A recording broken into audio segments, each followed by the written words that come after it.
Welcome to the Gold Standard here on the 440 Sports Network, and of course brought to you by our awesome community, Lower Broad Hockey, over on Substack. My name is Braden Gall, and you can get to me on all of the platforms at Braden Gall. And I'm Emma Lingan. You can find me at Emma_Lingan. And I'm Michael Gallagher. You can find me at MGSports_. If you would like to get into the comments and have questions, please do so. So jump into the comments and you can ask questions over there. If you are sharing, or if you're watching us live, of course, we do appreciate you joining us. If you're on YouTube, thumbs up and share the product. Same thing on Twitter or Facebook. We do appreciate you guys. I know everybody says that all the time, but like it's kind of true. So we do appreciate it. And if you're listening on the podcast app or watching on YouTube, please check out the show notes. There is a questionnaire there that you guys can answer some questions for us, and we will. It's going to help us sort of better understand you guys, what you want, when you want it, where you want it, all that kind of stuff when it comes to all content around the company and Nashville sports, but most importantly, you Nashville Predators fans. So please check that out in the show notes. And then, of course, write a review. And if you do not give us a 5-star review, you are a hater. Emma, Michael, good to see you guys. Good to be back in town. We're still about a month away or so and some change from training camp getting open. So we're going to have some fun today predicting all of the overreactions of the internet that will take place in training camp. I just left what is, I believe, the start of week 3 of Titans training camp. And just, it's so hilarious watching people overreact to the same things every single year.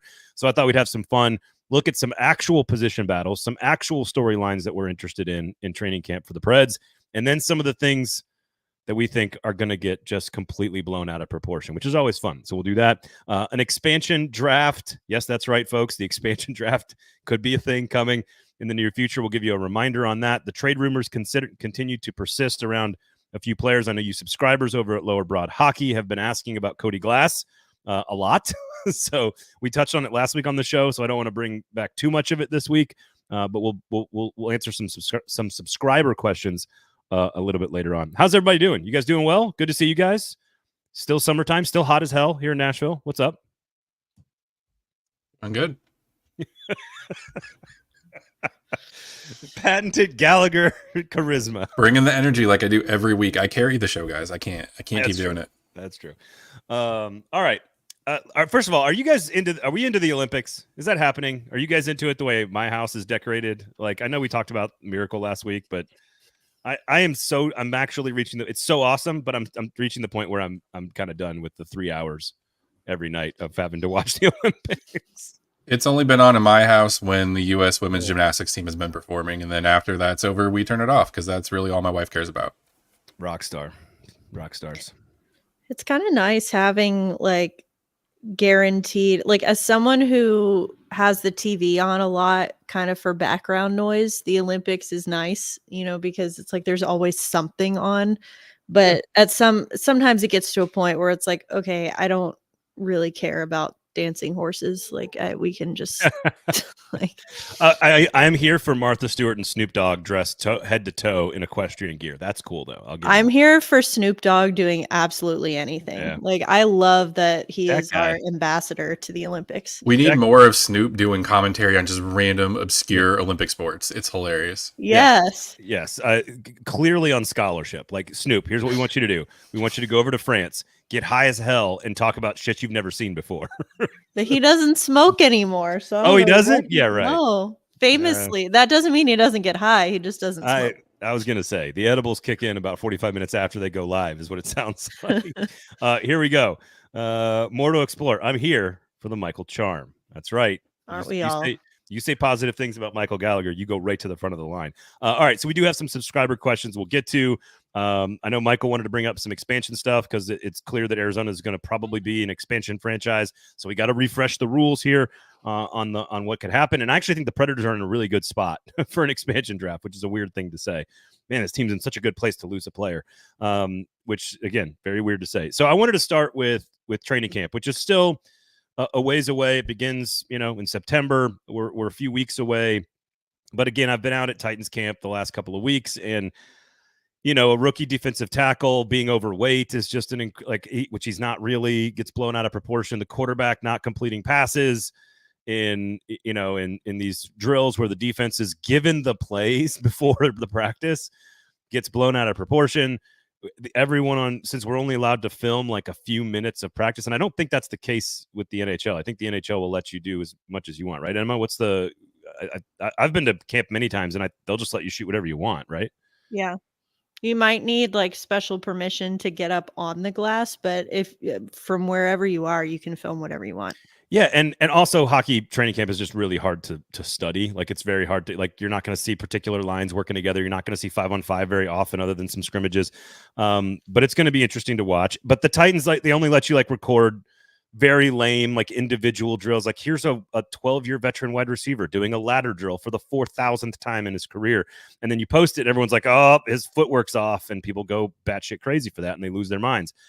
So I wanted to have a smarter conversation, but I wanted to do it about Preds training camp. And I am curious, what storylines you think are going to be real, the ones you are most looking forward to, the position battles, the things that will matter to this team long term, and which ones do you think are going to sort of crop up, become very popular on the internet, rile people up on Preds Reddit, and hopefully, Lower Broad Hockey's chat room, but like maybe not be the thing we should be worried about. Do you guys have a sense of which ones are going to be fake, which ones are going to be overblown, which ones are going to get overhyped? Absolutely anything to do with Yaroslav Askarov is going to be overhyped. He is going to come into training camp and he's going to look amazing. He's going to be lights out. He's going to be shutting down Steven Stamkos, and people are going to blow it out of proportion and be like, oh my God, he should be the goalie of the future. Signing Saros was a horrible mistake. Blah, blah, blah. I can just see that happening, and it's going to be fake. And based off of last year, when we saw Cole Smith skating with Ryan O'Reilly and Philip Forsberg, whoever the top damn line is in practice, that's going to get way overblown. You're going to see some crazy stuff. You're going to see forwards skating with other forwards that you're not going to see in the regular season. It's just Andrew Burnett seeing what it could possibly look like. If it's a possibility that he has to go to that, I think that's going to get overblown. Then I also think the defensive pairings is probably going to get overblown as well, just because people are so hyper focused on what's going to happen with Luke Shen. Is Dante Fabro really trade bait? Is he going to be on the team?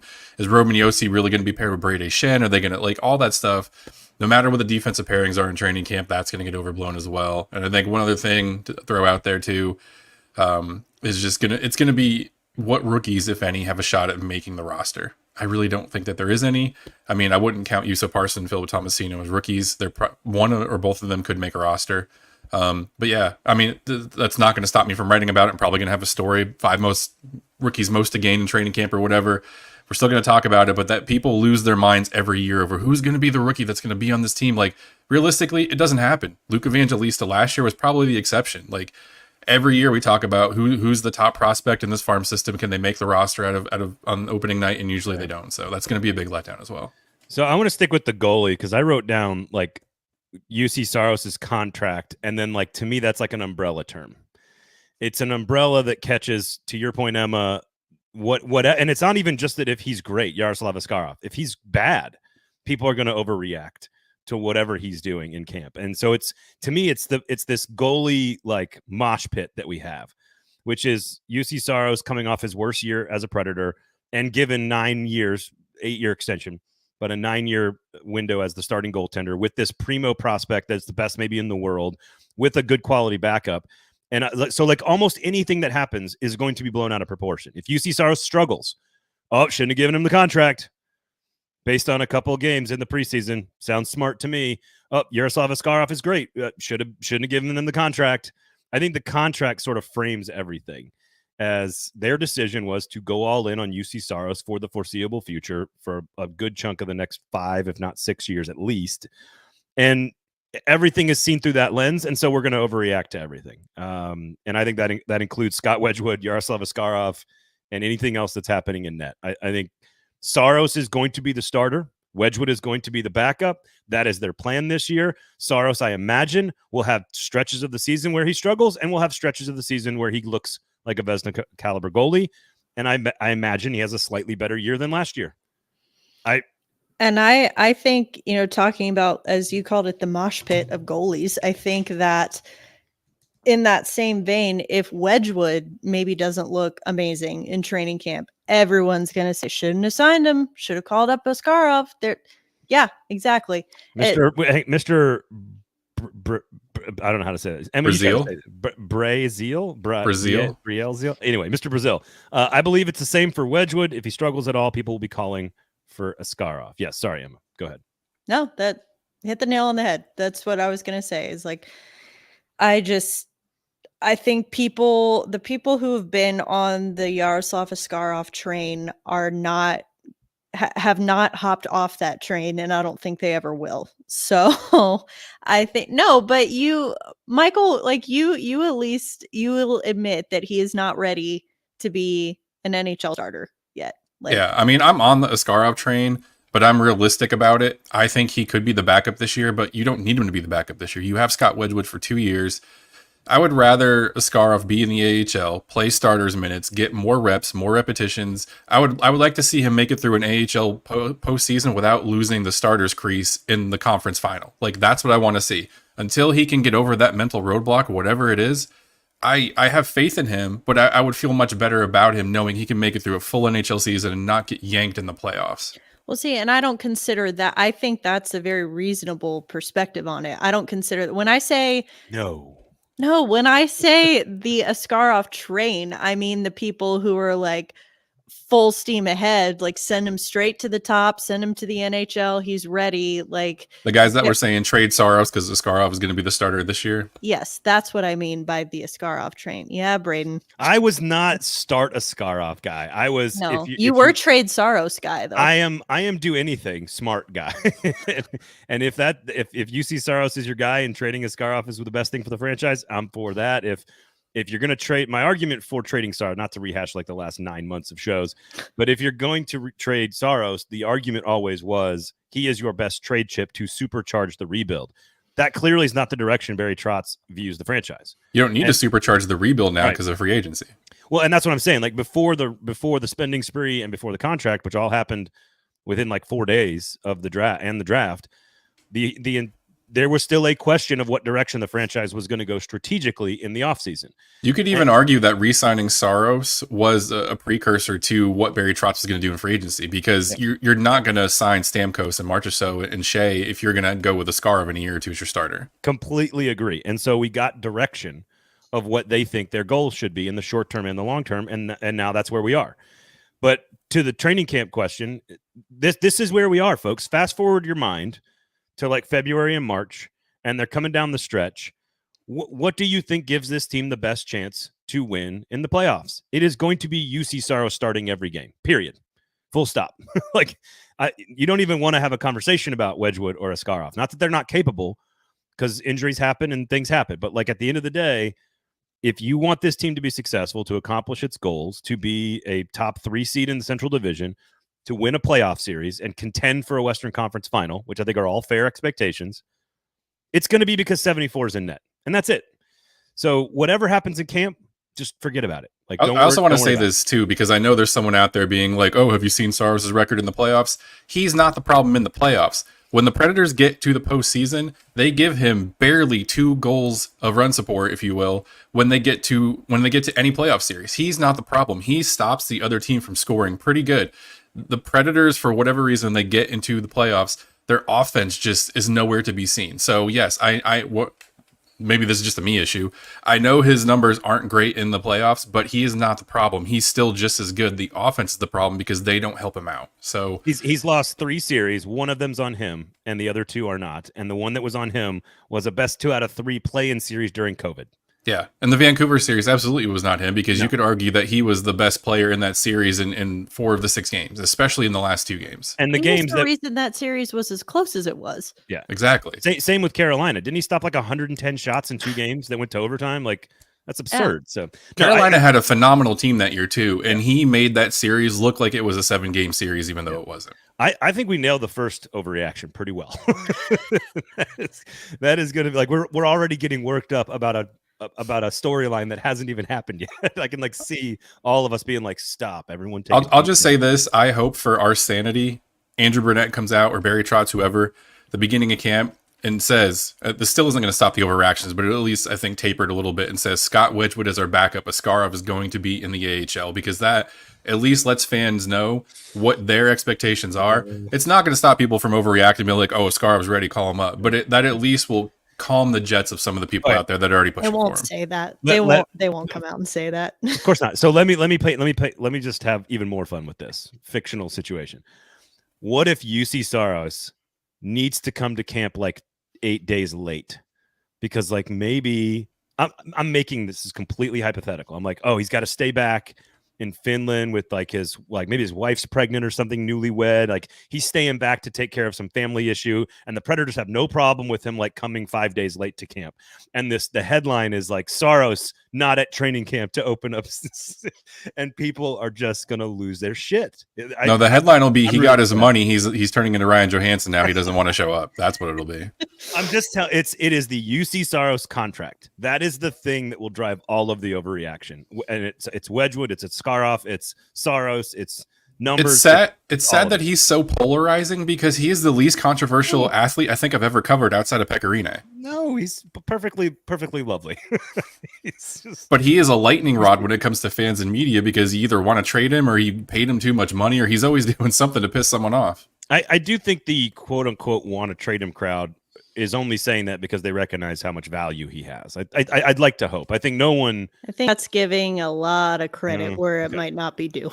You don't read the message boards very often, do you? No, I am only exclusively in the chat room on Lower Broad Hockey. I don't even read the Nazi porn website Twitter anymore. I'm not even there. I'm just Lower Broad Hockey. And again, please subscribe and join our community where you have headline: Braden Gall does not read Nazi porn. Website, Nazi porn website. Actually, no. Come join Lower Broad Hockey. No Nazi porn.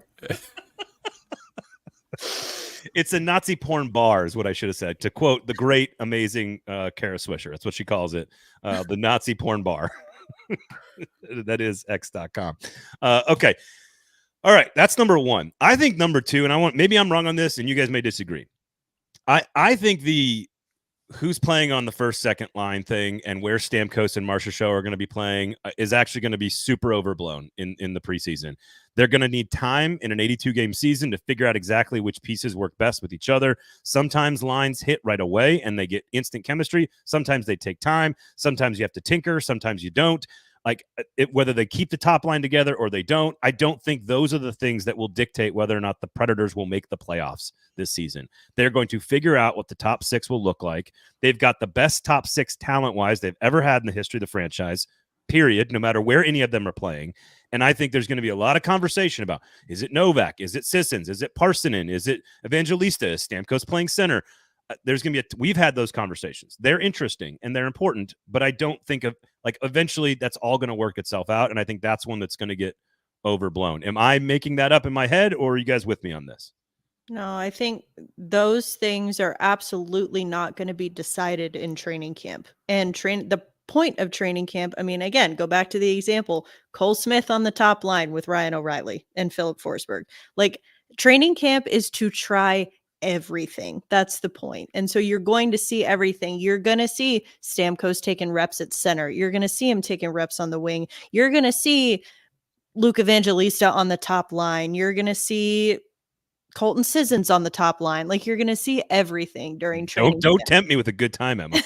You're going to see everything during training camp. Like you're going to see Michael McCarron on the top line. Like it's just, you're going to see everything. Let's not go crazy. So I think that like, I don't know. I think that it's people kind of, I understand it because training camp is here. It's the first hockey we've had in so long and you're so excited and you have all these questions about the team and the upcoming season that you want to be answered.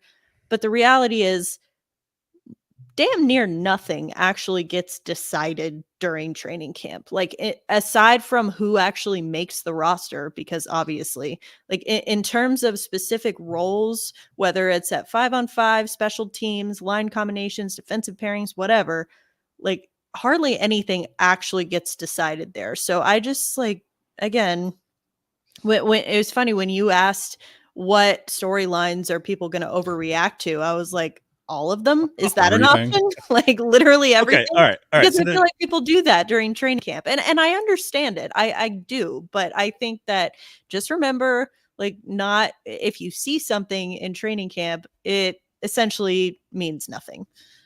To your point too, I remember when I was interning at the Nashville Post with David Beauclair, and we were talking about some of this stuff the first time I covered a Predators training camp. And he told me, and I've always remembered these words, he said, the only things that get decided in training camp are what happens after there's an injury.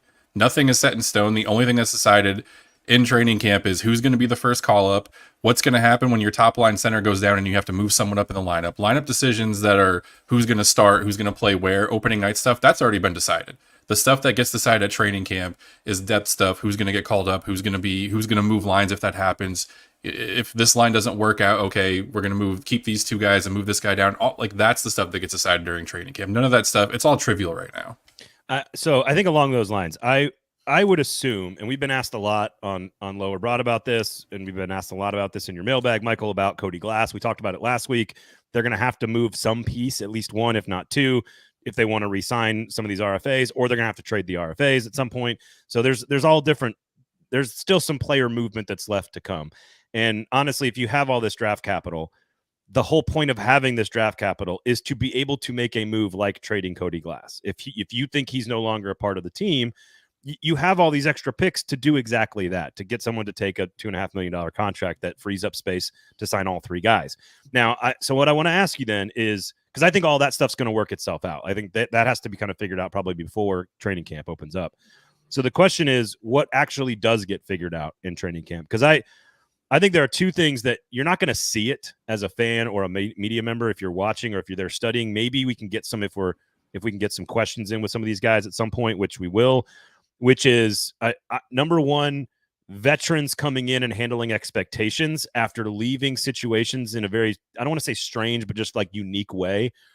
Marcia Shaw leaving Vegas, Stamkos leaving Tampa, the families having to relocate. There's just a lot there to heap a bunch of expectations on it. So from a personal standpoint, how does everyone get acclimated and figured out in the locker room and leadership and culture stuff? Like, I find that to be super interesting.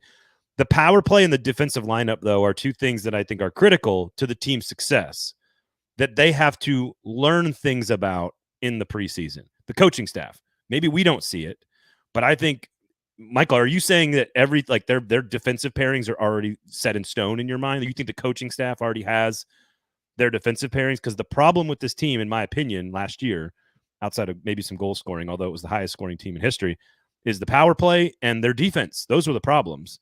And so what does that look like coming out of camp and going into the first couple of weeks of the season seems to be actually important, even though you're not going to be able to tell. Does that make sense? Yeah, I'm not saying that the defensive pairings and the forward combinations are set in stone. I'm saying they know what they want and they're going to try different things. Like, I'm pretty sure we're going to see Forsberg, O'Reilly, and Nyquist continue to be the top line. We're going to see Stamkos and March, so some combination on the second line, whether it's with Novak or Evangelista, and then they're gonna tinker with the third and the fourth line. I think they know whether they want Brady Shea to be with Roman Josi, whether they want to break up Lauzon and Carrier, whether Spencer Stastny is ready to handle being a full-time NHLer. Like, I think they already have the answers to those questions right now. I'm not saying that it's all set in stone. Obviously, everything is fluid. Maybe they get to camp and they see that Brady Shea and Roman Josi, for whatever reason, just can't skate together. They just keep colliding. They're all over the place. They're not communicating, whatever. And maybe they're like, hey, you know what? Maybe let's put Shea down here, put Fabro up there, and they start tinkering around. But I think they're going into camp knowing exactly what they want. They're going to get a look at it and see if it works. And if it doesn't, then they're going to adjust after that. So I don't think anything is really set in stone, but they have a really damn good idea about what they want and what they're going to look for. They're basically going to come up with a plan B if what they want doesn't work out well. I would love to see the two of the best skating defensemen in Predators history just running into each other. You never know. Crazy stuff could happen. Yeah. Well, I keep going back to 2 seasons ago when Ryan McDonough came in and you knew what that coaching staff wanted. Like you said, not necessarily set in stone because nothing's set in stone, but it's like, okay, we're bringing in Ryan McDonough. He's going to go on the second pairing with Matthias Ekholm. Ekholm's going to shift over to the other side, and that's going to be our pairing. Did not work, but they didn't deviate from that because that was what they wanted. They didn't deviate from it during training camp. It was after it didn't work for the first few games in the regular season. Then it's like, okay, we go to plan B. And like you're saying, Mike, that plan B is probably what was determined during training camp. Exactly. They left McDonough and Ekholm together in training camp, and there were moments where it was rough and you're like, I don't know if this is going to work during the regular season, but let's trust them to work through it. You get 15, 20 games in the regular season, and finally they're like, you know what, we need to pull the plug on this because this isn't working. And you saw Ryan McDonough go up to the top pairing. You saw Roman Yossi move over to the other side. Ekholm played much better when he was back on the left side, and that was something that they prepared for because they planned ahead for that in training camp, which is exactly what they're going to do this year. Like, I fully expect Roman Yossi and Brady Shea to be the top pairing, Lozon and Carrier to be number 2, and then Stastny and Shen to be number 3, and Fabro kind of rotating in. When training camp gets here, we're probably going to see that, the first day or two. But after that, like, I wouldn't be surprised if all the defensive pairings were jumbled up just so they could see what could be an effective plan B if they need to go there. So part of the reason I bring it up is the context of the offense and the defense. The Preds are coming off the first season of a new coach's system that was very effective at maximizing players to the point of it that it was the best, arguably the best offense in team history. The defense had problems and lost Ryan McDonough, one of the more defensive-minded defensemen. So, to me, there should be a greater focus on the defensive lineup, the defensive pairings, the defensive chemistry, the depth, the quality, etc., than there should be on the offense. And I think that is tied more directly to how this team will play in the spring and in the postseason, and if it finds success or not. Because I think if you take the highest scoring team in franchise history and you add 2 40-goal scorers, your offense should be okay. It shouldn't be the problem. And Brady Shea is a top 10 scorer as a defenseman too. Right. The offense should not be the issue here. And if we've already told people, stop stressing out about the goalie situation, what's the thing? And the 2 things that I point to are the power play and the defensive lineup. And they don't have an elite number 1 right-handed defenseman. That's just is what it is. They've got a guy who can play both sides. They've got a couple of guys that could play both sides. So I think, to me, I think you guys are right. They have an idea. Another one in the minors too with Del Gaizo. And you sign, like, I get it. You sign Brady Shea, probably having a good idea of where you're going to put the 2 of them. Meaning Yossi and Shea, because they're the best 2 defensive players. You don't sign Brady Shea for $7 million a year, being like, you know what, that's our third pairing defenseman right there. No, of course not. But they do have some guys with chemistry. To your point about Lozon and Carrier, right? Like Fabro and Yossi played well in the playoffs at times. Like, they've had some combinations that have worked. But I still think the biggest question on the team and their success is going to be how consistent is the defensive side of the team playing for 82 games. Like, not even just the defensive play, the penalty kill too, because we saw last year it was rough. It was really rough, and it was, by Predator standards, that was one of the worst years for a Predator's penalty kill I think I've seen in at least the last decade. And with Darby Hendrickson coming in, the coaching staff kind of changing a little bit, we know that Andrew Burnett is like, I have carte blanche over the power play. I'm curious to see what changes are made to the penalty kill, because I could live with the defensive play as a whole last year. I could live with that. But if the penalty kill was even just 10% better and they were even middle of the league or top 10 to 12 somewhere in there, we were talking about a much different team last year with everything else being equal. And the fan base has been trained, right, to not stress about goalies and defense, to always stress about goal scoring. So the fan base over 25 years sort of has like muscle memory on, what's going to happen, how are we going to score goals? Who's the second line center, et cetera, et cetera. And I think that's less of a concern now. And it's actually way more about defensive talent, which, again, from a pure talent standpoint, this is one of the, I don't want to say weaker defensives that the Preds have ever had going into a season, because they've got, a couple of really high end guys. I would say it's one of the weaker defensive. Right. I just think it's more tied to their success than any of the other storylines. The power play is an interesting one, because I could see people overreacting in training camp to how the power play is being set up, how it's being, whatever the numbers may or may not be in preseason games. I could see people overreacting to that. And then, oh my God, Mark Jankowski's on the top power play unit. What are we doing?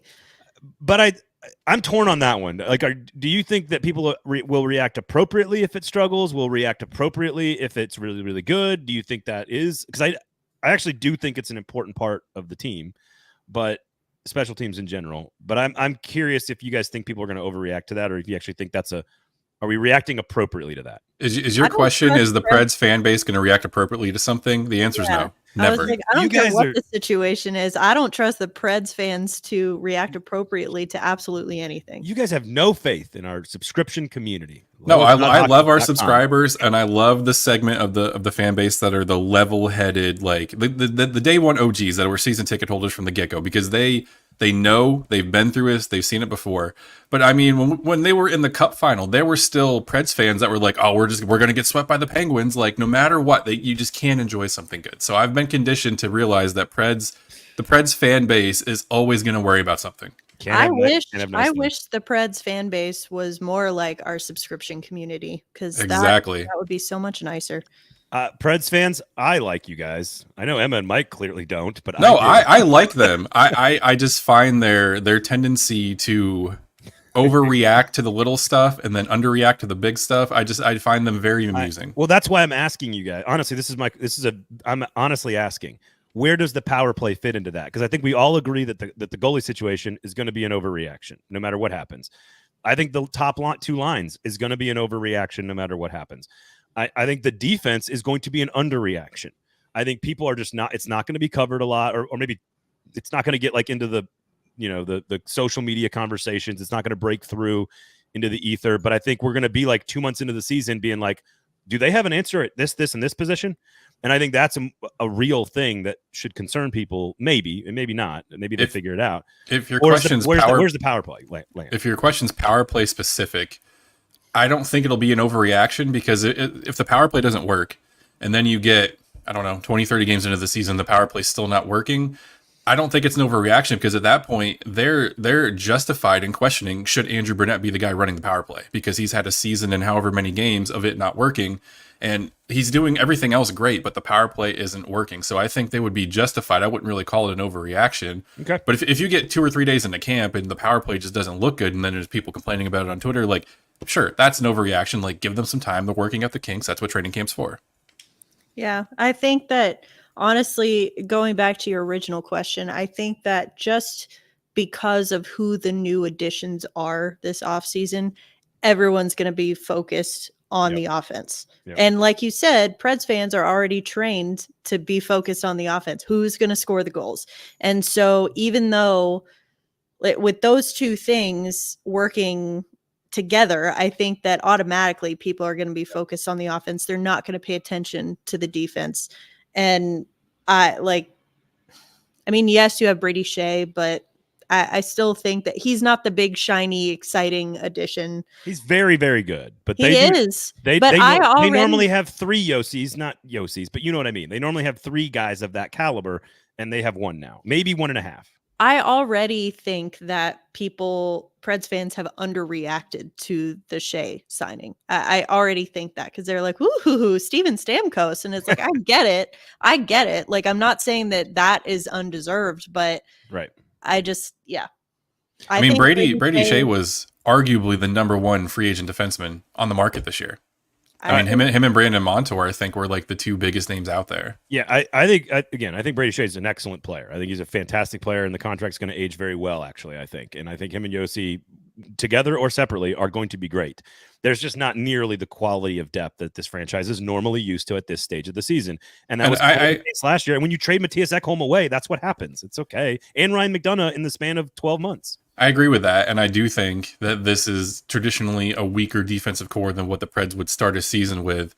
But the Shea signing aside, if they would have went out and signed another 1 or 2 defensemen to 3 or 4 year contracts, you're talking about free agent guys, or traded for someone like that, I think this was done strategically, because in a year or 2, you're looking at Tanner Molendyk, you're looking at Andrew Gibson, you're looking at Mark Del Gaizo. You have guys that are going to be NHL ready, maybe at some point this year, probably next year. You don't want to block those guys. Don't want to block their path to the NHL roster by signing 2 or 3 free agent defensemen, or trading for someone that has 3 years left on their deal. So I think that was done strategically. Like, yeah, it may kind of suck a little bit this year compared to not having some of those marquee guys. But if you go through this year with who you have, and then you get to next year and you have Tanner Molendyk on your NHL lineup, like, I think that will kind of replace the whole FOMO of not going out and getting someone other than Shea. Yeah, I'm with you. I'm very high on Molendyk and Gibson, as I've made very clear on the show. If you had to guess on what the PK lines would be, for Mr. Brazil, who's clarified that his name is in fact Brazil, if you had to guess what the PK lines will be, what would it be, and would it make it better than last year? Brady Shea, of course, excellent on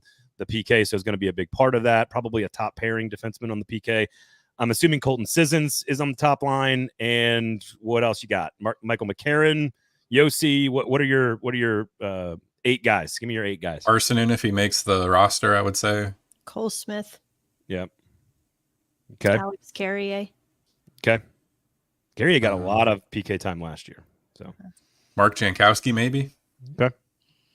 I like it. I can see it. And then bold prediction from Matthew says Jankowski breaks 50 points and Evangelista gets 20. I would like whatever you and Snoop are eating for dinner. I think Evangelista could get to 20 goals, but I don't know if that's what they're going to ask him to do this year. I think he's more of like a 16 to 18 goal guy. I don't see Jankowski breaking 50 points as a third line forward.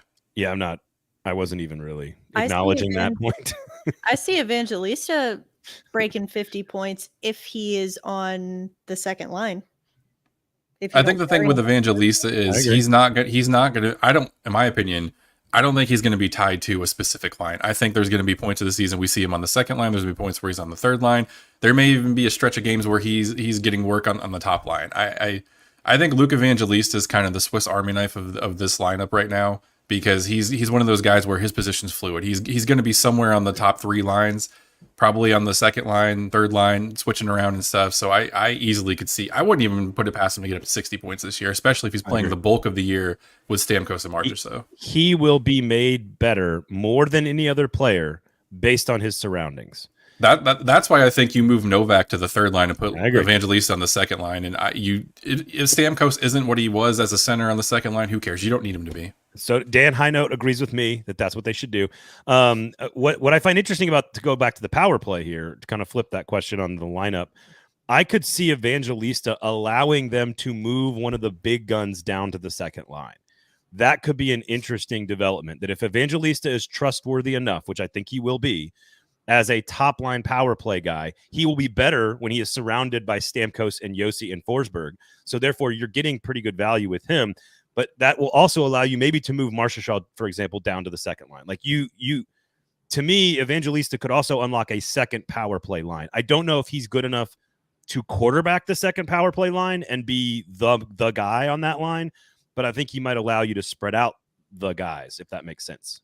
Yeah, I think that would be asking him a little too much to kind of be the driver of a second power play unit as a 22-year-old. But I think you're absolutely right. If he goes to the top power play unit and he's playing with Forsberg and Josi and Stamkos and all that, and you do move a Marchessault, or I wouldn't move O'Reilly because he was their power play ace last year, but maybe a Nyquist down to the second line, that strengthens both units. And it also gives Evangelista valuable playing time with other offensively gifted players. I mean, think about a second power play unit that could have Brady Shea, Jonathan Marchessault, Brady Shea, Gus Nyquist.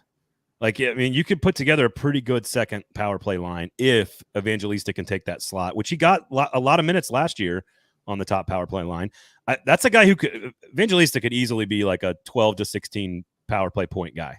Like there's no reason that he couldn't be a guy that sets up a lot of scoring opportunities for other people in that situation. All right. So if there are power play problems, that brings us to a perfect question. No, what better way to solve their power play problems than to acquire Patrick Laine, says Jeremy K. Gover every week on the Nazi porn bar. Gover, stop trying to make fetch happen. Look, I wrote the article on Lower Broad Hockey making the case for Patrick Laine before they went on a spending spree. I've seen some of the folks in our group chat have asked, hey, what's the acquisition cost for Laine? What's the right number if they take full retention of the salary? What's the thing? And people are tossing around things like, oh, a first round pick, Tomasino and Fabro. And I'm like, if that's the cost, I have no interest in acquiring Patrick Laine. If it's like, hey, I'll give you 2 seconds and Tomasino, and you're going to retain as much of salary as possible, okay, I could be convinced. I could be interested. I think the acquisition cost is going to be. Sorry, I was trying to gather my thoughts in my head. No, I know how much Patrick Laine talk. You guys just love Patrick Laine. I think the acquisition cost is going to be too high to acquire him, even if the Predators, who by the way have a little under $600,000 in cap space, even if they could fit that under their cap right now and make it work, I think the acquisition cost is going to be too high because Columbus is going to want probably at least a first round pick, one of your top 2 or 3 prospects, and then probably like another mid-level prospect or roster player. And even if they retain the max that they can, I still don't know if that deal makes sense for the Predators, just because, one, you're going to have to figure out how to make it work with the cap space. And we already talked about they're going to have to get rid of 1, maybe 2 guys to be able to sign their RFAs. So I just don't see it happening. And what I love about Gover is every year there's one or two players that he's driving the bus for. Like, let's go trade for him. Let's bring him to Nashville. It was Mitch Marner earlier this offseason. Now it's Patrick Laine. A couple years ago, there was other people, and Gover's the master. Wayne Gretzky, Jaromir Jagr, Mario Lemieux, Alexander Ovechkin. He basically has traded for all of them in the last 5 years. He's the master armchair GM, and what's funny is he throws out these hypothetical scenarios, and I think he's half joking some of the times, and then it gets the fan base riled up because they're like, oh, this makes sense. Let's do this. Let's do that. So. I love it. Like if you're an NHL player and you make Gover's list of being the top available trade piece that the Preds should acquire, consider it an honor. Look, every single city and every single market and every single hockey fan base needs a guy as positive as Jeremy Gover. Okay, he is the captain and driver of the Go For It bus. It's literally sounds exactly like his last name. He might as well change it. It's Jeremy Go For It. That's what it is, and it's fine. It's great. I love him. He's a nice guy. He's perfectly lovely. I acquiring Patrick Laine, it better be super, super cheap.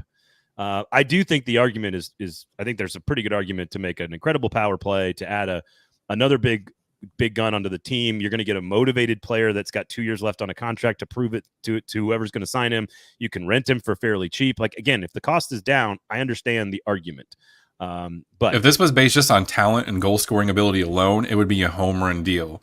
But there's so much risk because he only played 18 games last year. He's coming out of the player assistance program. You don't know what kind of headspace he's at. You don't know how rusty he is, having not played basically a full season. So there's so many risk factors. And how is he going to acclimate to coming into a team where it's not all about him? Usually every team he's been on, he's been the number 1 or number 2 guy. He's coming in here, he's going to be the number 5 guy on this team. How is he going to handle that personally? There's just so many question marks about it.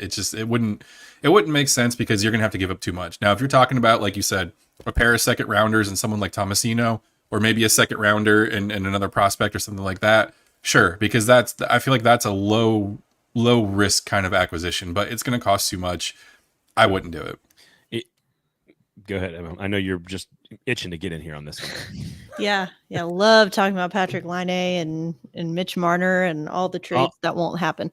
I think the acquisition cost for me, if we're talking specifically about what would the Preds have to give up to get him, to me, that is less of the issue. The bigger issue is his salary. And like, yes, we're talking about all these hypotheticals. Like, well, if Columbus retains 40% or whatever, Columbus ain't retaining shit on him if they can help it. Like, they don't want to. And the thing is that they can find someone who will take that salary, I think. And the Preds should not be that team.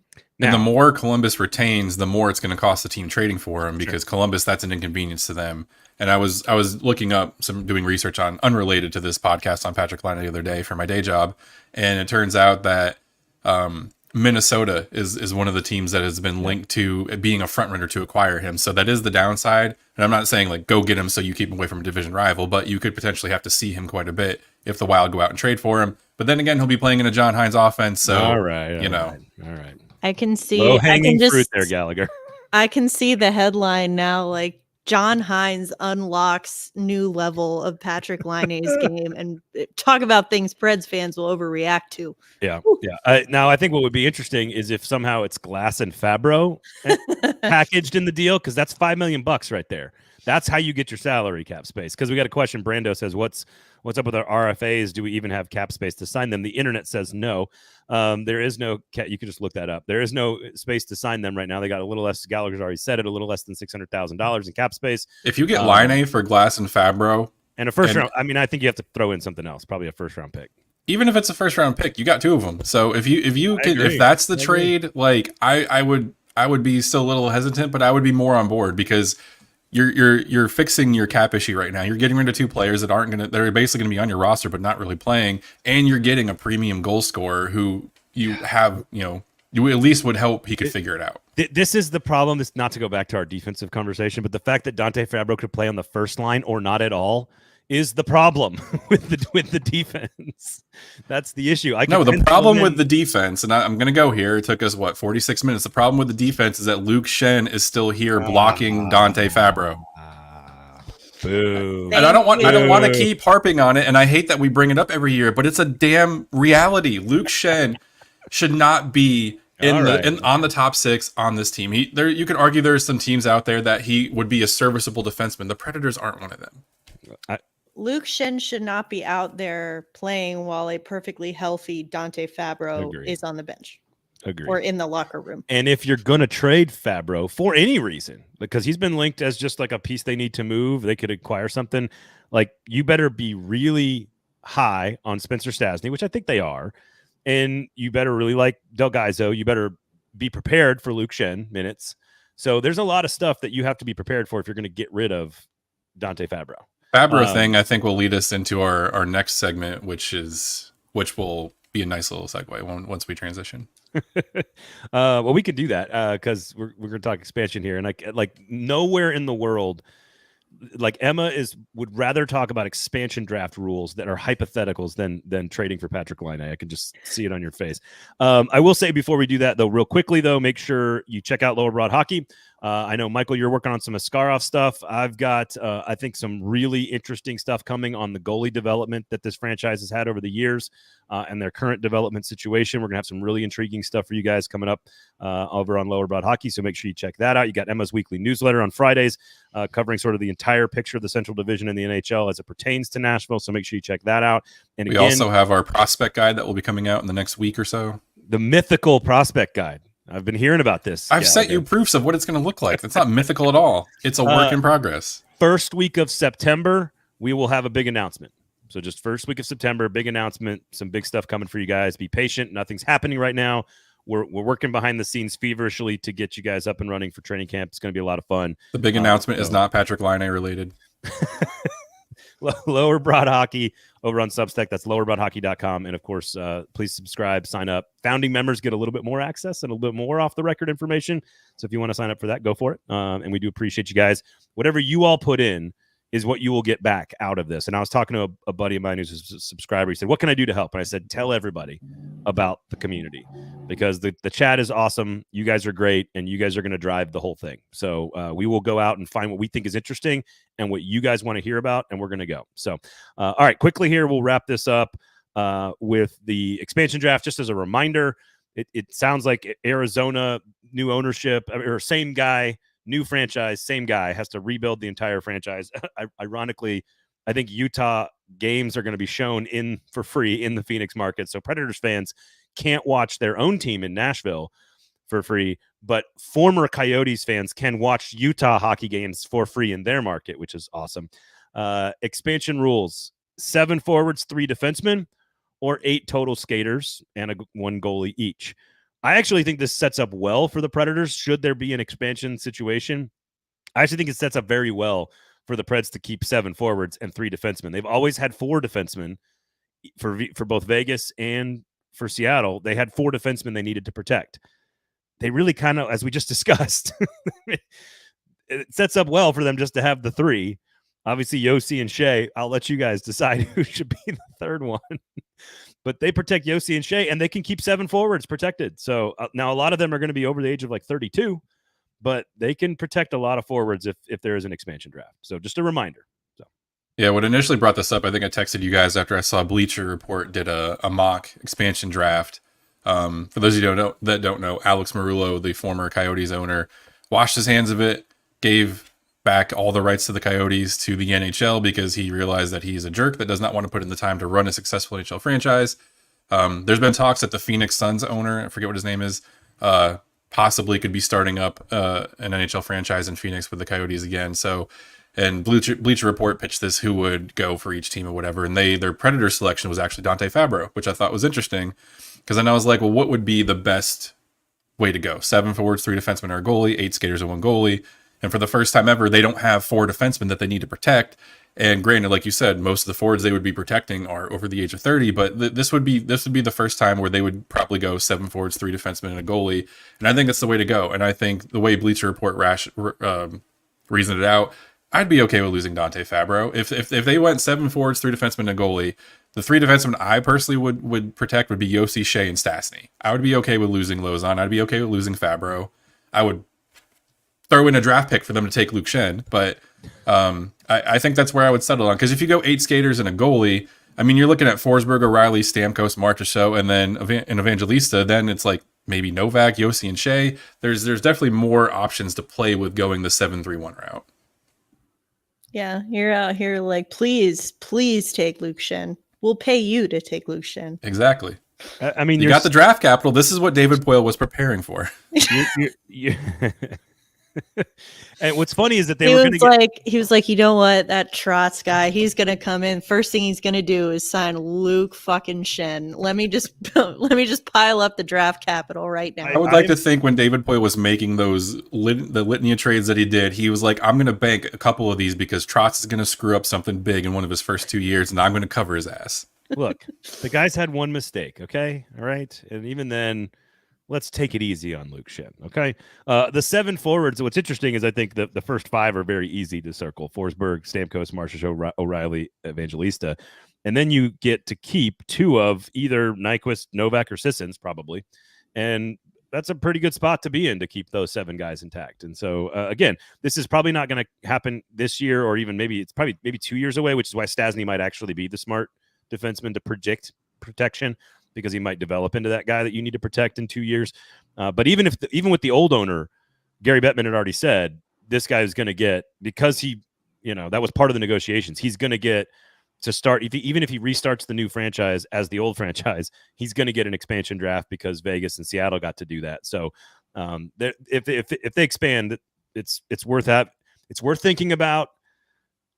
I know not everybody's excited about expansion draft talk, and I'm okay with that. I think that was enough. That was like 2.5 minutes expansion draft talk. Last thing I'll say on the expansion draft, I thought was pretty funny. Bleacher Report's pick for the new Arizona team for Seattle, Ellie Tolvanen. Oh, not protected. Wow. And it all comes full circle. Don't overreact, folks. We put Ellie Tolvanen on waivers. It's fine. Everything's fine. Nothing to see here. Okay.